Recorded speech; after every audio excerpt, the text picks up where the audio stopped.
minor league strength and conditioning coordinator, so that means I oversee all the operations for strength and conditioning. I just make sure that all the guys have their programs and that everything's running smoothly at all the affiliates. I was a graduate assistant at LSU and worked with their baseball and softball teams as well. And I was a softball player in college, so I had a little bit of a background, but definitely working for the Cardinals in 2012 is for sure what got me kind of back in this role. Come on, baby. All right. Good. I had such a hard time even getting interviews for really low-level positions in minor league baseball, even the lowest level, you know, at the Gulf Coast League level or the Arizona League level. I was definitely having a lot of trouble with that and getting only really small offers. And so when the Major League Strength coach called me, I actually thought he was calling me about, he was one of my references, and I thought he was calling me to tell me that somebody had called him about me.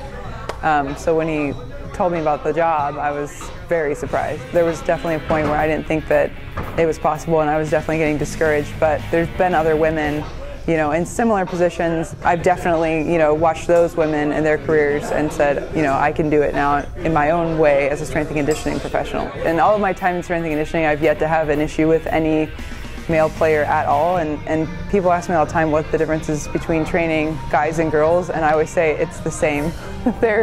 The guys are just as moody, they're just as goofy, they're just as cliquey as the girls.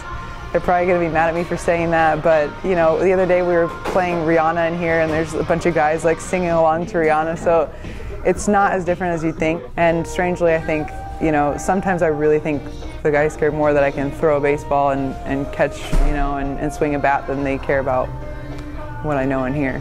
Tú no necesitas contar fibra con todo carbohidratos, okay?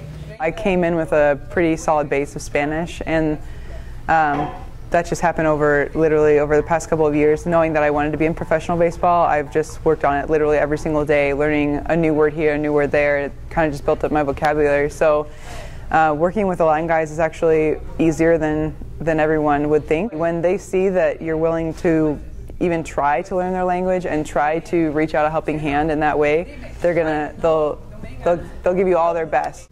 Tenemos eso en almuerzo.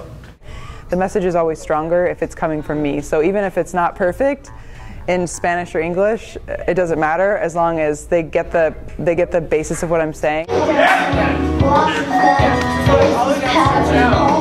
It's easier to get respect than the public might believe. You know, they think it's probably just this hard uphill battle for me to get their respect, and it really is a simple thing. Like I said, you just give them the respect and they're going to give it back. I definitely was pleasantly surprised that I got the opportunity as soon as I did, because I feel like I'm really young in my career and I have a lot to prove.